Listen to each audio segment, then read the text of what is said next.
누가복음 6장 27절에서 38절까지입니다.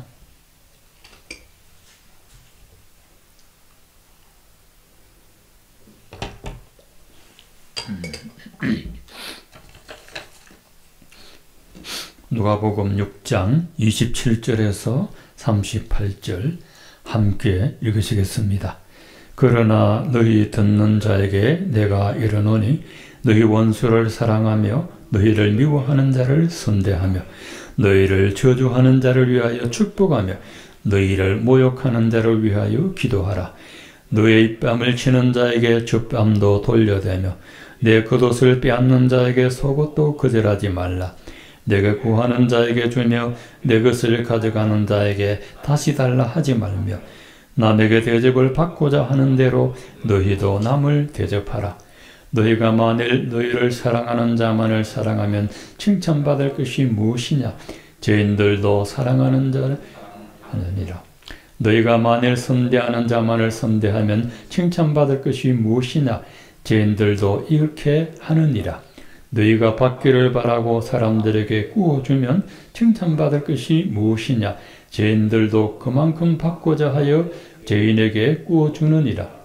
오직 너희는 원수를 사랑하고 선대하며 아무것도 바라지 말고 구워주라.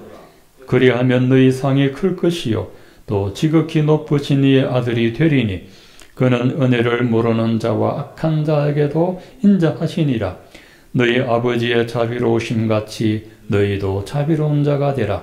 비판하지 말라. 그리하면 너희가 비판을 받지 않을 것이요 정죄하지 말라. 그리하면 너희가 정죄를 받지 않을 것이요 용서하라. 그리하면 너희가 용서를 받을 것이요 주라. 그리하면 너희에게 줄 것이니 곧 후유되어 누르고 흔들어 넘치도록 하여 너희에게 안겨주리라. 너희가 헤아리는 그 헤아림으로 너희도 헤아림을 도로 받을 것이니라. 아멘. 오늘 말씀이 38절까지인데 36절까지 문단이 나누어진 성경도 있습니다. 그래서 37절은 다음에 설교하고 이 구절은 빼고 말씀 전하도록 그렇게 하겠습니다. 오늘 말씀 제목이 아버지의 자비하심 같이입니다.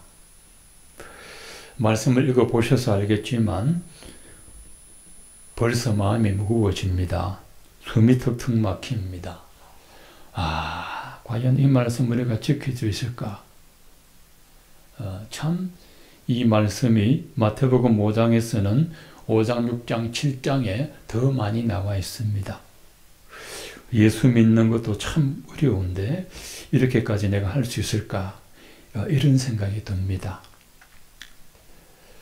예수님은 우리가 어떤 마음가짐으로 살기를 바라시는지 오늘 나와 있습니다. 오늘 말씀의 요절은 36절이 있습니다. 너희 아버지의 자비로우심 같이 너희도 자비로운 자가 되라 하는 것입니다. 하나님 아버지의 자비하심 같이 우리도 자비로운 자가 되라 하셨습니다. 우리가 하나님이라고 부를 때는 믿음의 대상으로서 신적 관계로서 하나님이라 부릅니다. 아버지라 부를 때는 부자 관계를 나타냅니다.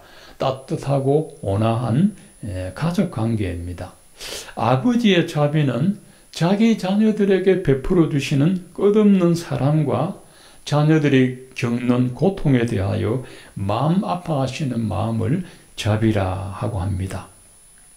우리가 하나님 아버지의 자비하심을 담고 아버지의 자비하심을 베풀며 살아야 되는 이유도 우리가 아버지의 자녀들이기 때문입니다.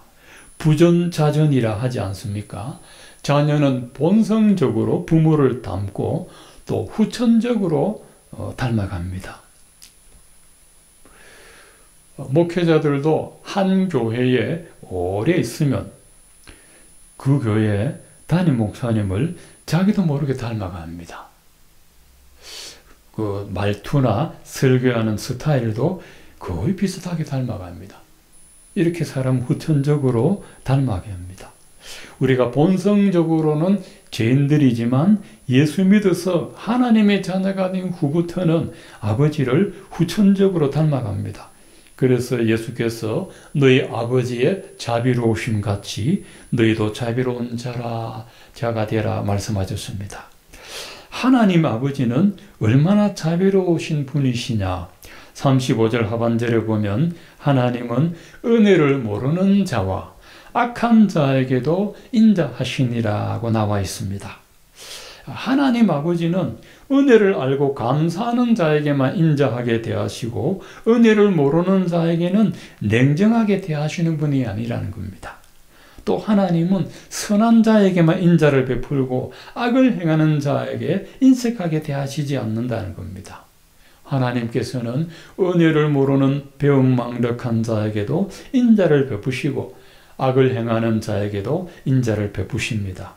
마태복음 5장 45절에 보면 하나님은 악한 자의 논에도 비를 내려주시고 불의한 자의 집의 창가에도 햇빛을 비춰주시고 악한 자가 걸어가는 어두운 밤길에도 아름다운 별빛을 비추어 주십니다.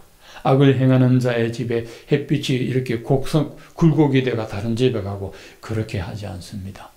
골고루 비춰주십니다. 이게 하나님의 인자라고 하는 것입니다. 그러면 실질적으로 예수님은 어떻게 아버지 자비를 베풀 수 있느냐? 오늘 6가지로 말씀이 나와 있습니다. 첫 번째는 너희 원수를 사랑하고 너희를 미워하는 자를 선하게 대하라 했습니다. 원수를 사랑하고 미워하는 자를 선하게 대하라. 평범한 사람도 사랑하기 힘든데 원수 같은 사람을 어떻게 사랑할 수 있으며 나를 사랑해주는 사람도 사랑하기 힘든데 날 미워하는 사람을 어떻게 선하게 대할 수 있느냐 하는 겁니다. 하나님은 우리에게 너무 큰 것을 요구하시지 않는가 이런 의문이 들 때가 있습니다. 1972년에 북한에서 고속도로 공사를 했습니다. 평양에서 괴승간 고속도로를 공사하고 있었습니다. 불도저 운전사가 땅을 파고 있는데 뭔가 땅이 푹 꺼지기 시작하더니 큰 홀이 하나 생겼습니다. 뭔가 싶어서 이렇게 보니 굴인데 사람이 만든 굴이었습니다. 굴 속에서 사람의 소리가 들렸습니다. 궁금해서 안으로 들어가 보니 20여 명이 가량 모여서 성경을 읽고 찬송을 하고 있더랍니다. 1953년 한국 전쟁이 끝난 후부터 1972년 고속도로 공사할 때까지 19년 동안 굴 속에 살았습니다. 말할 것도 없이 전부 재판에 넘겨져서 사형집행을 하는데 제일 어린 13살짜리 아이를 밧줄로 묶어서 목을 매달아 죽이는데 아이가 겁에 질려 있습니다. 겁에 질린 아이를 보고 엄마가 한마디 내던집니다. 예수님 만나러 가는데 울지 마라. 이쁘게 하고 가. 하니까 아이가 네 하고 죽었습니다. 그 다음에 1살 많은 14살 먹은 형을 목 매달았습니다.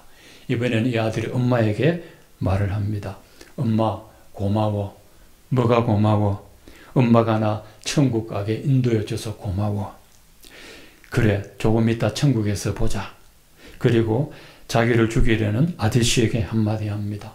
아저씨 내 동생 죽이고 나도 죽이고 내 엄마도 죽일 건데 그래도 아저씨 사랑하는 분 있어요. 뭐? 누가? 예수님이요. 세 번째 나온 남자는 목사님인데 목사님은 그냥 죽이지 않고 발가벗겨 가지고 아스팔트 피니쉬로 깔아뭉개 죽였습니다.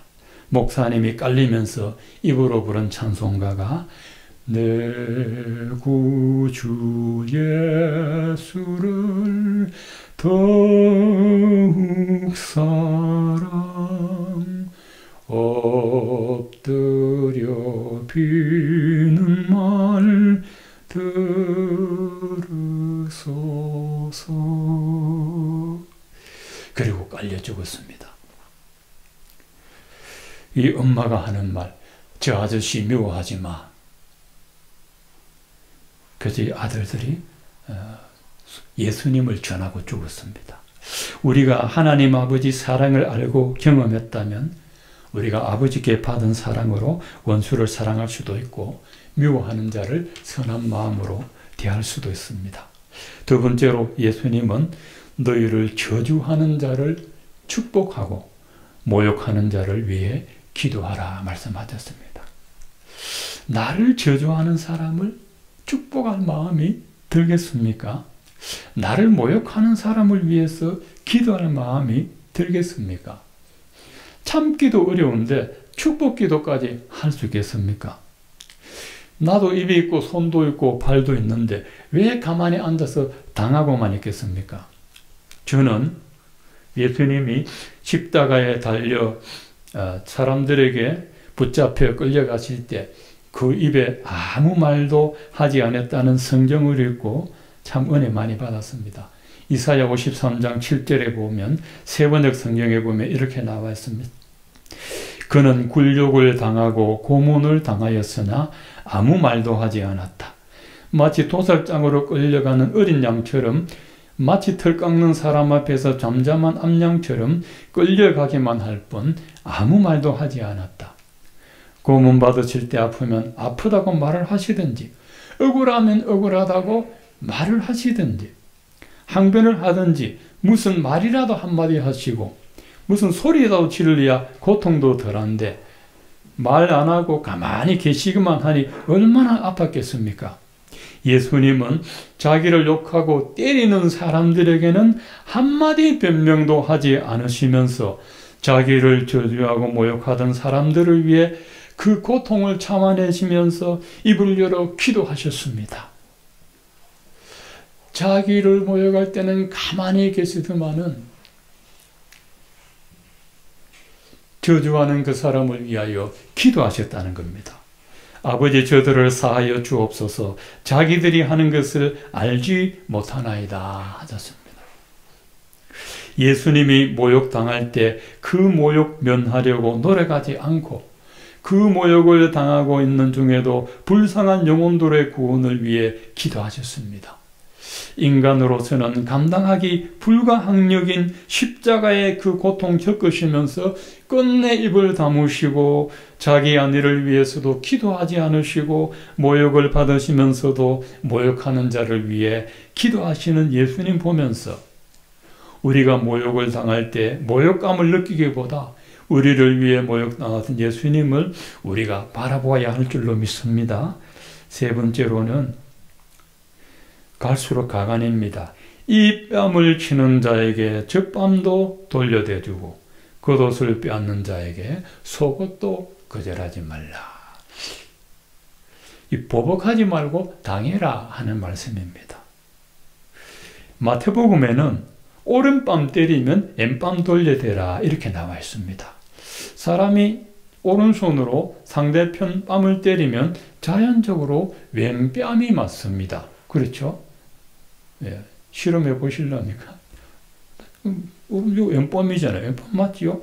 그럼 오른뺨 맞았다는 것은 손등으로 때렸다는 거죠. 손등으로 탁 때렸다는 거죠. 사람의 뺨을 손등으로 때리는 것은 모욕감을 준다는 거죠. 여러분 손바닥보다 손등으로 참 모욕적이잖아요. 그 멘탈이 약한 사람들은 모욕을 받으면 견디지 못하고 자기 인생을 비관합니다. 요즘 누가 막 악플다고 댓글다고 모욕하면은 견디지 못해가지고 내가 이런 말 듣고 살아서 뭐 하겠나 그런 일들이 매일 일어나고 있습니다. 우리나라에 매일 일어나고 있습니다. 여러분 모욕받을 때 수치스럽게 여기지 말고 당당하게 받으라는 겁니다. 모욕받을 짓을 했으면 회개해야 되지만 억울하게 받았을 때 당당하게 받으라 합니다. 또 누가 겉옷을 강제로 빼앗아갑니다. 이스라엘 사람들은 속옷 하나 겉옷 하나 그게 끝인데 이 겉옷은 밤에 잘 때 이불로 사용합니다. 낮에는 벗고 걸치고 다니고 밤에는 이불과 같은 건데 그거 없으면 밤에 추워서 잠을 못 잡니다. 그래서 구약 성경에도 겉옷을 전당 잡았으면 저녁까지 돌려주라. 그래야 밤에 잠을 잘 수 있다는 거죠. 그런데 예수님은 누가 겉옷 빼앗아 가거든 겉옷 쫓아가서 달라하지 말고 속옷 빼앗아 갈지라도 거절하지 말고 벗어주라. 그럼 뭐 빼가 벗어주라 그 말입니까? 도둑질 정당화하라는 말씀 아닙니다. 겉옷을 빼앗아갈 만큼 불쌍한 사람에게 자비를 베풀라 하는 겁니다. 오죽 가난했으면 겉옷을 빼앗아가려고 했겠느냐 하는 겁니다. 한국전쟁 후에 다 헐벗고 굶주릴 때, 그때는 천막 생활할 때도 있었습니다. 미군들이 죽어가니까 천막 속에서 살았는데, 어두컴컴한 밤에 오뎅집에 가서 뜨거운 오뎅 한 입 물고 뒤도 안 보고 도망치는 사람들, 늑마주의들 참 많았어요. 늑마주의들. 오죽 배가 고팠으면 그랬을까? 그래서 끝까지 추적하지 않고 내버려 둡니다. 오늘 20절에도 보면, 30절에도 보면 너희 구하는 자에게 주고 내 것을 가져가는 자에게 다시 달라 하지 말라 했습니다. 이웃에게 돈 잘 빌려주라는 말씀이 아닙니다. 어려움에 대하여 모른 척하지 말라 하는 것입니다. 네 번째는 내가 대접을 받고 싶은 대로 남을 대접하라 합니다.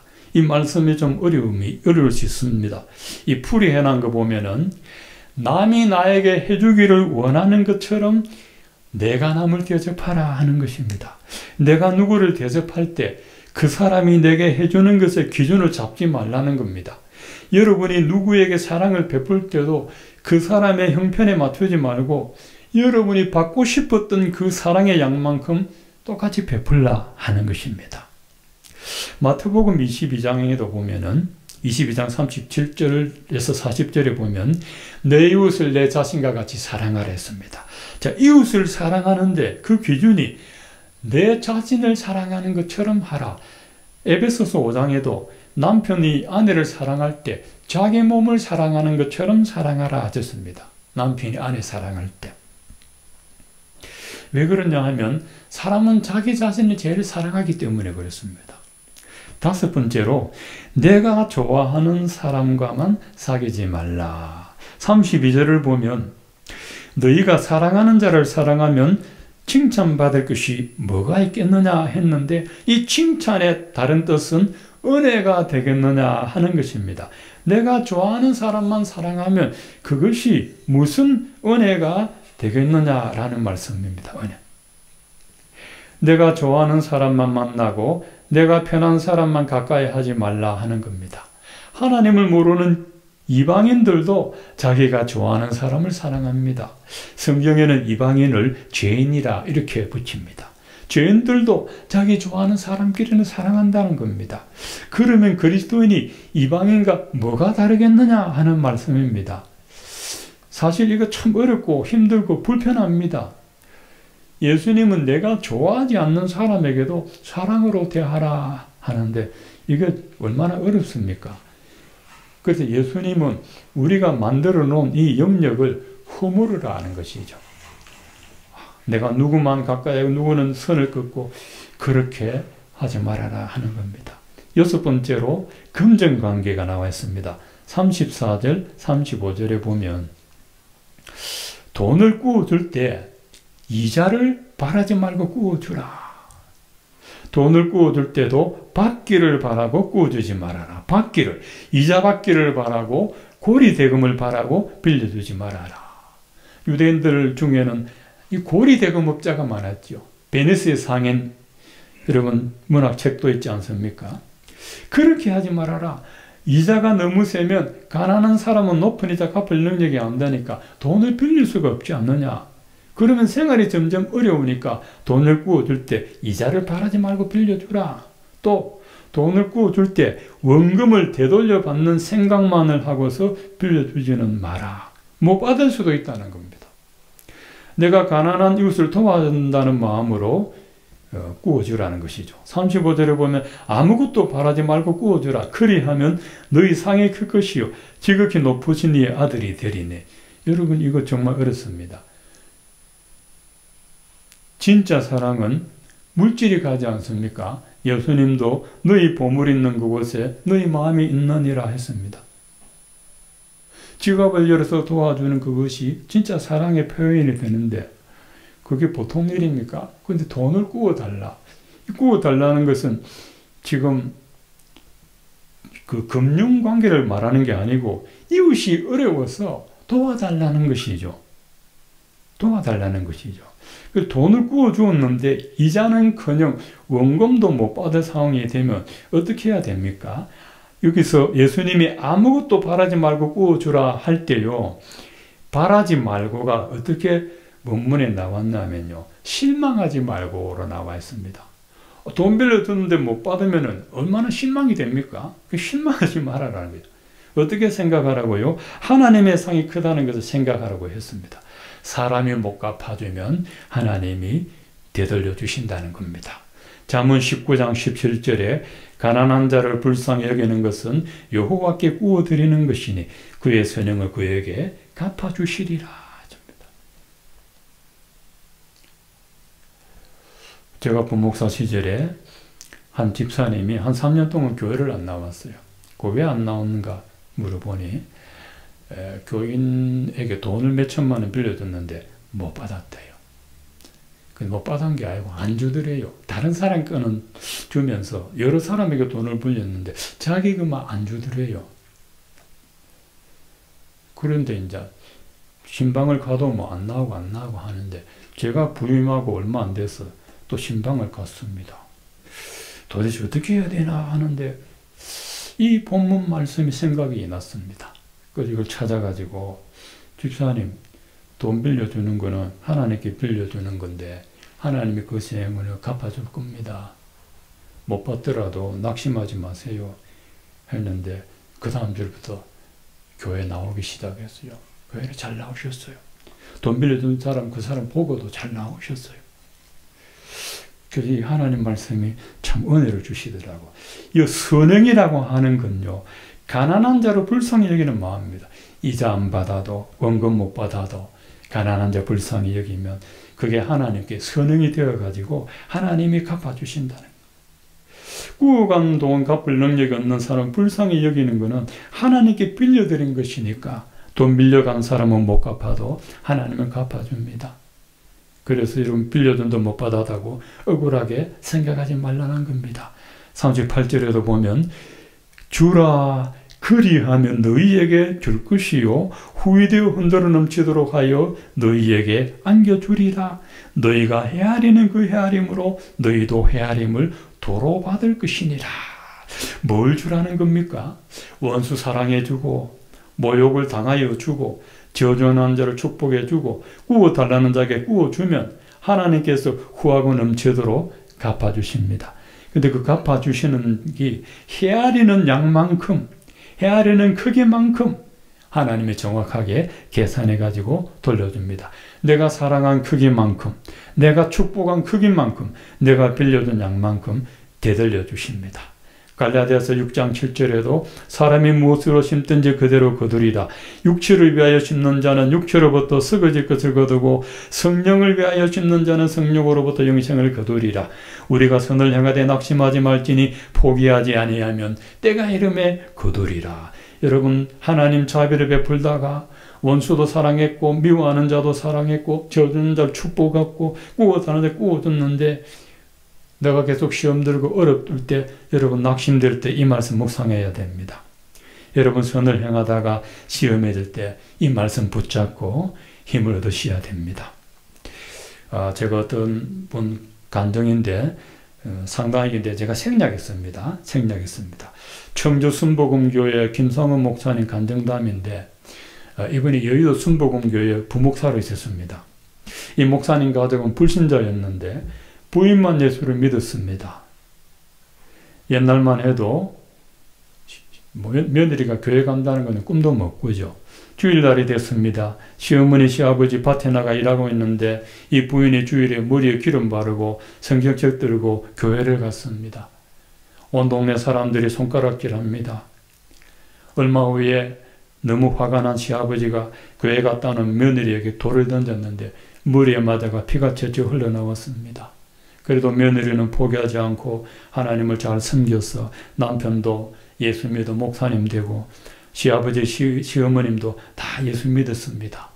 그러다가 김상호 목사님이 청주 순복음교회 담임으로 갔는데 얼마 뒤에 부인이 하나님의 부름을 받고 소천하셨습니다. 아내를 사별한 목사님이 일주일이 지났는데 너무 마음이 괴로워서 마당에 자리 깔고 앉아서 성경 읽고 찬송 부르고 위로받으려고 하는데 갑자기 누가 칼로 덩어리를 콕 찌르더랍니다. 부인을 먼저 보낸 슬픔에 너무 깊이 빠져 있다가 급성 심장마비가 왔습니다. 목사님이 죽고 난 후 하늘에서 별빛이 세 개가 자기에 이렇게 내려오더랍니다. 점점 가까이 다가오는데 보니 천사들이었답니다. 목사님은 천사들에게 받들려 천국에 가는데 자기 몸이 땅에 있는 것이 보이고 영혼이 빠져나가는 것을 보았습니다. 천국에 들어가 보니 참 기가 막히게 좋았답니다. 천사들이 성으로 데려가면서 책을 하나 꺼내는데 그 책에는 목사님이 태어나서 지금까지 지은 제목들이 다 기록이 되어 있습니다. 목사님이 부끄러워서 고개를 들 수가 없으니까 천사가 하는 말이 당신이 지금까지 지은 전에 회개하였기 때문에 다 용서되었다고 말해주더랍니다. 천사들이 다른 곳으로 데려가는데 거기는 천군 천사들이 목사님을 환영해 주더랍니다. 그리고 예수님이 오시는데 내 아들아 환영한다 말씀하시고 그때 스데반 집사가 목사님을 영접해 주었습니다. 목사님 물었습니다. 집사님 돌에 맞아 죽을 때 안 아팠습니까? 하고 물었더니 예수님 보좌 우편에 서서 나를 맞아주는데 너무 좋아서 아픈 줄도 모르고 올라왔어요 라고 하더랍니다. 그 후에 다윗을 보니 아주 젊어 보여서 성경대로 똑같네 하고 말했답니다. 그러다가 큰 공회당 같은 곳으로 데려가는데 에베레스트 산보다 더 높은 보좌가 있고 맨 앞에 예수님 앉아 계시고 그 다음에 순교자들이 있고 그 다음에는 주의 종들이 있고 다음에는 성도들이 앉아서 하나님께 예배를 드리고 있었습니다. 예수님이 목사님에게 천국에 보고 싶은 곳 있나 하니까 제 아내가 7일 전에 죽었는데 여기 왔는데 보고 싶다고 했더니 데리고 가시는데 아름답고 찬란한 맨션이 있었습니다. 그 안에서 아내가 나오는데 마치 드레스같이 입고 얼굴이 그렇게 젊고 아리답더랍니다. 조영기 목사님이 목회할 때 집회 가면 그 사모님이 목사님 밥 시중을 드는데 그 사모님이 얼굴이 못났답니다. 그래서 얼굴 쳐다보면 미안해할까봐 얼굴을 못 쳐다보고 밥상을 받을 정도였답니다. 그런데 목사님이 너무 예쁜 얼굴을 하고 있었습니다. 그리고 아내의 머리띠가 다이아몬드처럼 반짝반짝 빛이 나더랍니다. 예수님께 물어보니 네 아내가 교회 간다고 시아버지가 던진 돌에 만든 자리라고 하셨습니다. 아내가 나오더니 목사님께 부탁합니다. 내려가서 아이들에게 어미는 천국에서 잘 지내고 있으니 예수님 열심히 전해서 나중에 천국에서 만나자고 하더랍니다. 예수님이 또 구경하고 싶은 데가 있느냐 물으더니 내 집을 보고 싶습니다 했습니다. 예수님 데리고 가는데 곳곳에 맨션들이 있는데 한 곳에 김상호라는 이름이 붙어 있었습니다. 자기 집이었습니다. 근데 지붕이 없었습니다. 목사님 예수님에게 다른 집들은 지붕이 덮여 있는데 내 집은 왜 지붕이 없습니까? 물었더니 아직 땅에서 재료가 도착하지 않았다고 하셨습니다. 내가 땅에서 열심히 주를 섬기면 지붕이 완성되는데 그때 내가 너를 데리러 올 것이라 하셨습니다. 그리고 목사님이 자기보다 앞서간 친구들이 궁금해서 둘러보았는데 세상에서는 예수님을 잘 믿는 줄 알았던 친구는 집도 없고 세상에서 상당한 지위에 있던 친구는 세상에서 영광을 다 받아서 그랬는지 천국의 집이 형편없었고 세상에서 별로 알려지지 않았던 친구의 집은 크고 아름다운 집을 가지고 있었습니다. 그러다가 예수님이 내려갈 시간이 되었다. 네가 살던 곳으로 내려가셨습니다. 목사님이 가려는데 누가 잠깐만 하고 불러서 보니 아브라함이었습니다. 나이가 많고 늙은 줄 알았는데 젊은 모습을 하고 말을 하기를 사람들이 생각하는 것보다 예수님 재림이 빠를 것이라 알려주었습니다. 목사님이 천국에 갔다 온 시간이 불과 30분도 안 된 것 같았는데 내려가서 보니까 3일 동안 다녀왔더랍니다. 그런데 제가 이 생략을 해서 그런데 이분이 조금만 늦게 갔으면 관을 파묻으려고 했더랍니다. 관을. 근데 목사님은 청주 순복음교회 목회하다가 돌아가셨다는 전보를 받고 조영기 목사님이 장례위원을 위촉을 해서 청주로 보냈는데 사망진단서 끊어놓고 3일 뒤에 입간예배 드리려고 하니까 관에서 화다닥 사람이 나오더래요. 그래서 목사님들이 전부 도망을 갔는데 내라고 하니까 유령이라 하면 내 김상원 목사다. 안 죽은 사람을 왜 간에 넣으려고 하느냐 하니까 목사님들이 겁이 나서 혼자 모르고 스크럼을 짜가지고 한 걸음 한 걸음 와서 보니까 그 목사님이 맞아요. 그 3일 동안에 천국에 다녀왔어요. 제가 이 얘기한 거는 천국에 있다는 게 아니라 천국에 간 사람들이 이 땅에서 고난받았을 때 하나님이 그걸 영광으로 갚아주더랍니다. 예수님 때문에 모욕당한 그 자리가 다이아몬드처럼 빛나게 되었다는 것입니다. 우리가 정말 올바로 살았는지는 천국에 가봐야 여러분 정확하게 알 수 있습니다. 이 세상에서 우리가 신앙생활 잘했는지 못했는지 실패했는지 성공했는지는 절대 다는 못합니다. 주님 나라 가봐야 알 수 있습니다. 정말 분명하고 중요한 사실은 그리스도와 복음을 위하여 고난받을 때 천국의 위로와 상급이 분명히 있다는 겁니다. 어떤 분은 아이고 천국에 들어간 것만 해도 감사한데 집 없으면 듣고 지붕 따까리 없으면 어떤 천국에 비가 오나 눈이 오나 그러겠지만, 그런데 여러분 100년도 못 살 이 세상에서는 왜 그렇게 바둥바둥 살려고 합니까? 영원히 살 그곳에서는 좋은 집에 있는 것이 좋지 않습니까? 로마서 2장 9절에도 악을 행하는 각 사람의 영에는 환난과 공고가, 여러분 악을 행하는 사람의 영이라고, 영. 참고 소행을 행하는 각 사람에게는 영광과 존귀와 평강이 있으리라. 여러분 말씀대로 선을 행하다가 낙심할 수 있습니다.